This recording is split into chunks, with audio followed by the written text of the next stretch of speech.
Hello guys, welcome back to my channel. आज के लिए हम लेके आए एक नया टॉपिक मैक्रो इकोनॉमिक्स का, टाइप्स ऑफ अनएम्प्लॉयमेंट। ये आपके एग्जाम के लिए बहुत इंपॉर्टेंट है क्योंकि इसके ऊपर क्वेश्चंस कई बार पूछे जा चुके हैं।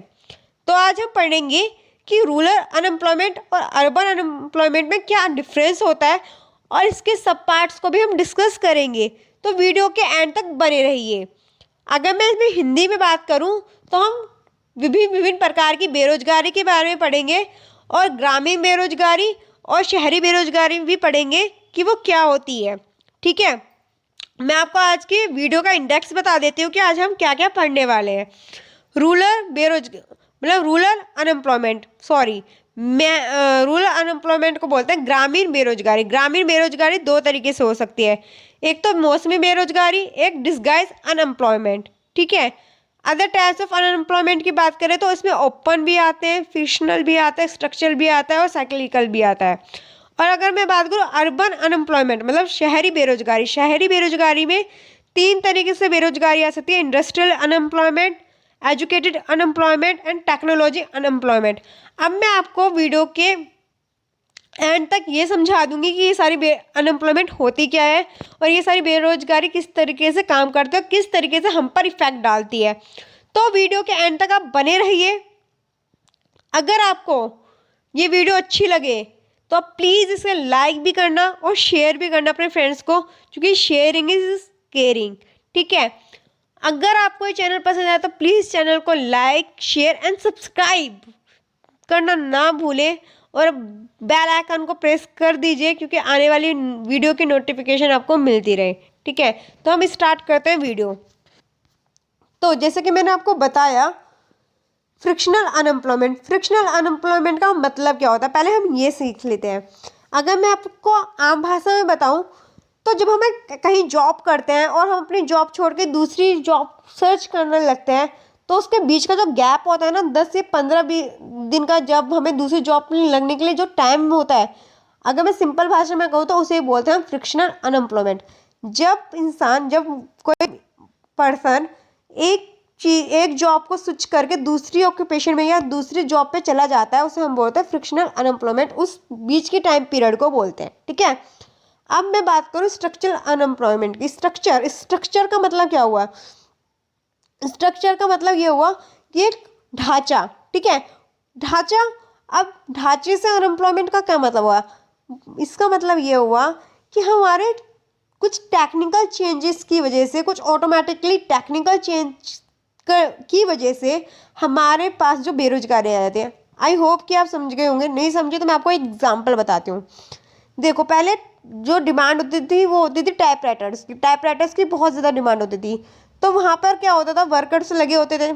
पता था टाइपराइटर कैसे होता है जब हम प्रिंट करते हैं। अब क्या होता है, प्रिंटर यूज होने लगा है। तो आपको पता होगा जब प्रिंटर यूज होने लगा है और अब प्रिंटर में भी स्कैनर वगैरह सब कुछ आ गया है अटैच होके, तो जो टाइपराइटर पर जो वर्कर्स काम करते थे या फिर जिन लोगों को उस चीज़ से एक्सपीरियंस था, तो वो वाली जो इंडस्ट्री है वो तो डाउनवर्ड में चलेगी ना, उसकी डिमांड कम हो गई, डिक्लाइन हो गई वो। अगर मैं आपको इकोनॉमिक्स की लैंग्वेज में बताऊँ तो उसका प्रोडक्ट कम हो गया, पीपल की डिमांड कम हो गई, तो जो टाइपराइटर जानने वाले, जो बनाने वाले लोग थे, वो इंडस्ट्री घाटे में चली गई। तो जहाँ पर वो वर्कर जहाँ काम करते थे, वो स्ट्रक्चर मतलब ढांचे के चेंज होने से, मतलब टेक्निक के चेंज होने की वजह से, टेक्निकल चेंज होने की वजह से उनके पास जो बेरोजगारी आई, अनएम्प्लॉयमेंट आया, उसको हम स्ट्रक्चरल अनएम्प्लॉयमेंट कहते हैं। मतलब एक ढांचे के रूप में हम एक ढांचा बना देते हैं, एक सिस्टम बना देते हैं जिसकी वजह से जो आने वाली पीढ़ी है उसको तो यूज़फुल होती है उनके लिए। अब कौन सी बात है, टाइपराइटर कोई यूज़ नहीं करता। अब ज़्यादातर यूज़ लोग क्या करते हैं, प्रिंटर का यूज़ करते हैं। ठीक है, लैपटॉप, स्कैनर्स का यूज़ करते हैं। ठीक है, तो हमारी टेक्निकल में चेंज होने की वजह से ऑटोमेटिकली क्या होता है, उस चेंज की वजह से जो प्रोडक्शन होता है या पीपल्स के जो डिमांड होती है, उसके चेंज होने की वजह से जो एम्प्लॉयमेंट क्रिएट होती है, उसे हम बोल सकते हैं स्ट्रक्चरल अनएम्प्लॉयमेंट। अब मैं बात करती हूँ third, cyclical unemployment. Cyclical unemployment के मतलब क्या होता है? अब बात करें साइकिल मतलब राउंड। एक मैं आपको एक शो करके दिखाती हूँ, आई होप कि आपको पता चले उससे। लाइक साइक्लिकल मतलब यहाँ से मैंने स्टार्ट कर यहाँ आई, यहाँ आई, यहाँ आई, यहाँ आई, यहाँ, फिर मैं लास्ट में कहाँ आई, यहाँ आई।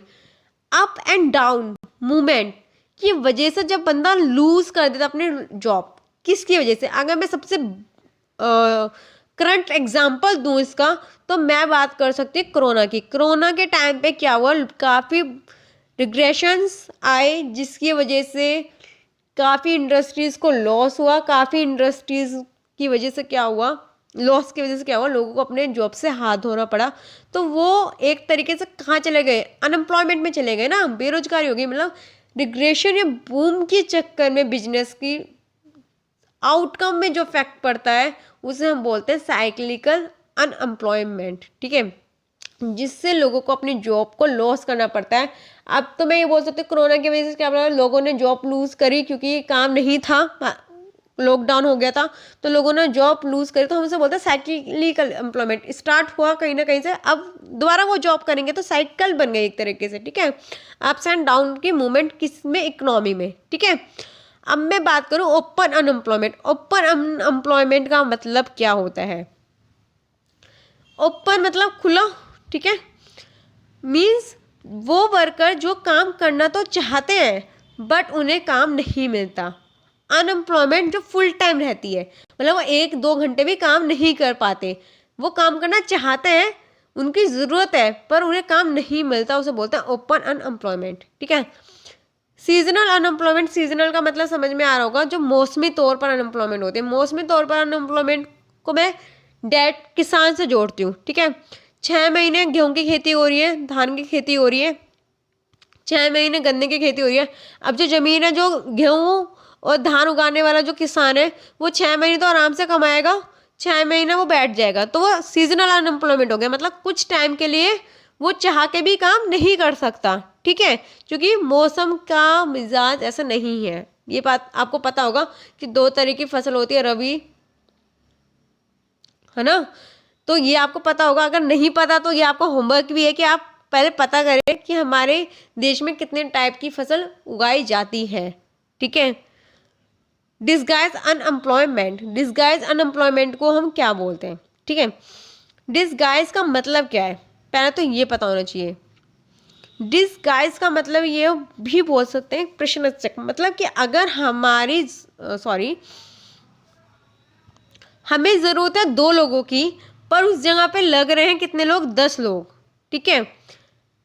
वो लोग जो हिडन अनएम्प्लॉयमेंट होता है, मीन्स ज़रूरत तो 2 लोगों की थी पर काम तो 2 लोगों का था, पर वहाँ पर लग कितने रहे, 10 लोग लग रहे हैं, तो जो बाकी के 8 लोग हैं वो क्या हुए, वो हुए अनएम्प्लॉयमेंट, डिसगाइज अनएम्प्लॉयमेंट, ठीक है। डिसगाइज अनएम्प्लॉयमेंट का मतलब है, ये भी हम खेतों में ज़्यादा देखते हैं, जब हम देखते हैं कि एक फैमिली में के पास जो खेती करने वाली फैमिली है, उसमें अगर 4 लड़के हैं, 4 आदमी हैं, तो 4 के 4 आदमी क्या करेंगे, वो एक खेत में काम करेंगे। चाहे वो खेत में काम 2 इंसान कर सकते थे फसल उगाने का, पर वहाँ 4 लोग लग रहे हैं, ठीक है।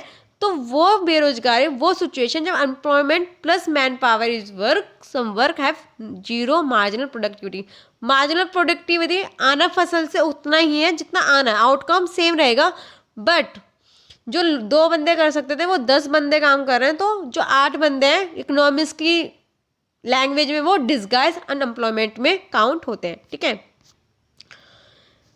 अब मैं बात करती हूँ टेक्नोलॉजी अनएम्प्लॉयमेंट की। टेक्नोलॉजी अनएम्प्लॉयमेंट आपको नाम से ही समझ में आ रहा होगा कि ऐसा कुछ कि टेक्नोलॉजी आने से या टेक्नोलॉजी में इम्प्रूवमेंट होने से एम्प्लॉयमेंट में फ़र्क पड़े। यस, हम आज के टाइम पे क्या देख रहे हैं, रोबोट्स आ गए हैं, लोगों का काम रोबोट्स ने संभाल लिया है। तो क्या आपको लगता है कि आने वाले कुछ टाइम में 10-20 साल में पूरी जो हमारी जो इंडस्ट्री है या फिर पूरा जो हमारी इकोनॉमी सिस्टम है वो मशीन पे डिपेंड हो जाएगी? जो काम पहले इंसान करते थे, अब आधे से ज़्यादा टाइम मशीनों ने ले लिया है उनके।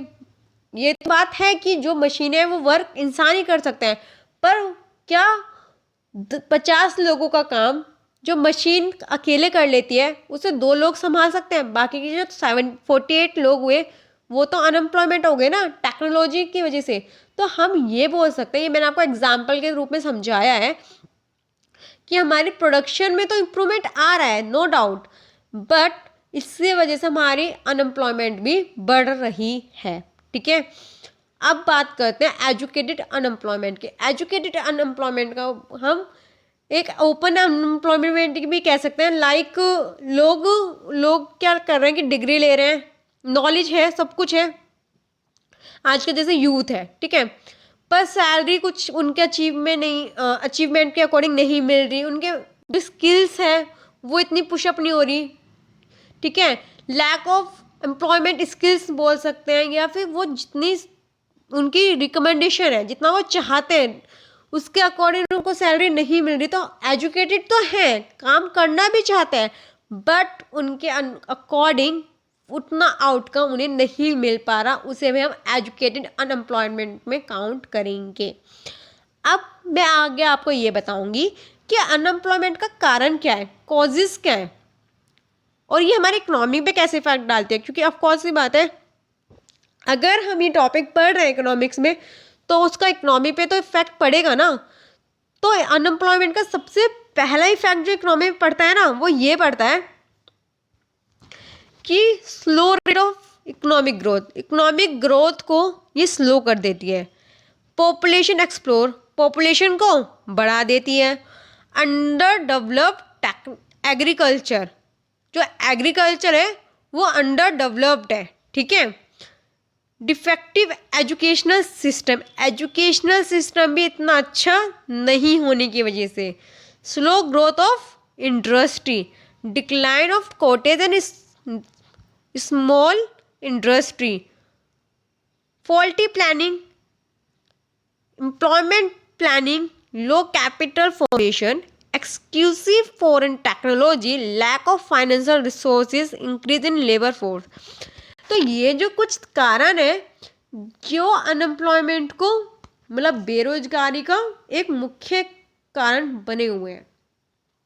इसमें आपने ये देखा कि slow, decline and lack means सारे नेगेटिव वर्ड हमारी इकोनॉमी को ये पुशअप नहीं होने दे रहे।